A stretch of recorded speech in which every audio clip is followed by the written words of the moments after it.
Hi, this is Scott Garibay, and today we're going to talk about Dungeons and Dragons, and we're going to talk about how Frank Herbert's Dune perfectly depicts exactly what Dungeons and Dragons is today, and has powerful lessons for every Dungeon Master and every Dragon Master. Dragon Master is a Dungeons and Dragons player. I think Dragon Master is a better term for it. It fits them better. I think player is too small a word. It makes it seem like players are less than Dungeon Masters. They're not. So I think the correct term is Dungeon Master, Dragon Master for players. All right. Today, what I want to talk about is how Frank Herbert's Dune perfectly illuminates Dungeons and Dragons. Now, why? Why does Frank Herbert's Dune perfectly illuminate exactly what Dungeons and Dragons is? Well, because Frank Herbert and Gary Gygax were doing the same thing. They were narrative contemporaries, and they were both attempting to do with their work the same thing. They wanted to look at humanity at a deep level and set a path, right? They wanted to teach lessons, and they wanted to teach lessons with their art, right? And I think Gary Gygax very much achieved this. I'm not sure that Frank Herbert did. I think actually Frank Herbert may have achieved the exact opposite of what he was attempting to do. Recently, Dune 2 came out, and I've been, studying Frank Herbert's work more closely. Of course, I read Dune. And, well, I shouldn't say, of course, I did read Dune, right? And so basically, it is... it's important to understand that Frank Herbert actually was trying to warn people against messianic figures. I think he accomplished the exact opposite. It's exactly like the creator of Gundam. Like, Gundam was like, war is bad. And everybody was like, hey, can you sell me some more of those dope depictions of war machines? And that's what Gundam became. Like, I think Frank Herbert actually accomplished the exact opposite of what he was attempting to do. He made messianic figures super cool, right? And which they are. Like, actually, the one of them was Jesus was super cool. The rest of them is pretty bad, actually. Yeah, I can think. So if you're not actually the Lisan guy El Gaib, maybe that's a problem, right? But if you are, it's fine. All right. So it's kind of interesting. But let's get there. Okay. What I want to talk about today is how does Frank Herbert, in 1965, he wrote Dune. Dune came out in 1965, literally 9 years before Dungeons and Dragons would be published. But Frank Herbert and Gary Gygax were attempting to do the same thing, and so that's why Frank Herbert echoes D&D from the past. It's very, very fascinating, right? So let's get there. Okay. So what represents Dungeons and Dragons in Frank Herbert's Dune? It's the water of life, okay?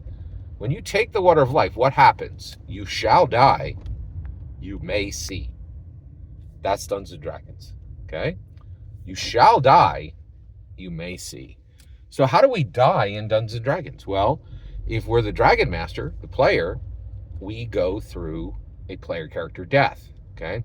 There's different levels of this, right?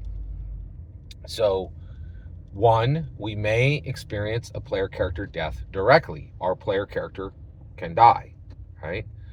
Or one of the other Dragon Masters at the table, their player character dies, right? So Dragon Master feeling and seeing, the harm and the pain and the sorrow of a player character death next to you, at the seat next to you. Not your player character, but the seat next to you. And you could see Sally's upset, right? This is extremely upsetting. Like, Sally's dumped 3 years of time and effort into this. She has 25 hand-drawn pictures of her wall on that character.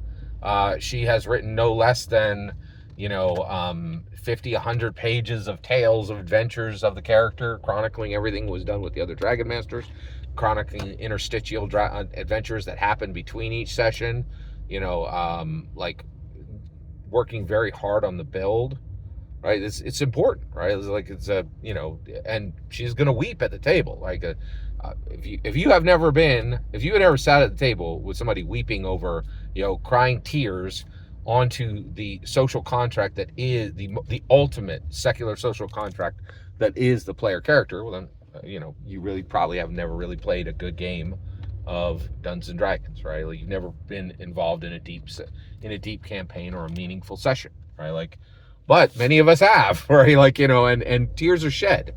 And if you're not crying when your player character dies, why are you even at the table, right? Like, I'll say it right now. I have absolutely shed tears over the death of characters, right?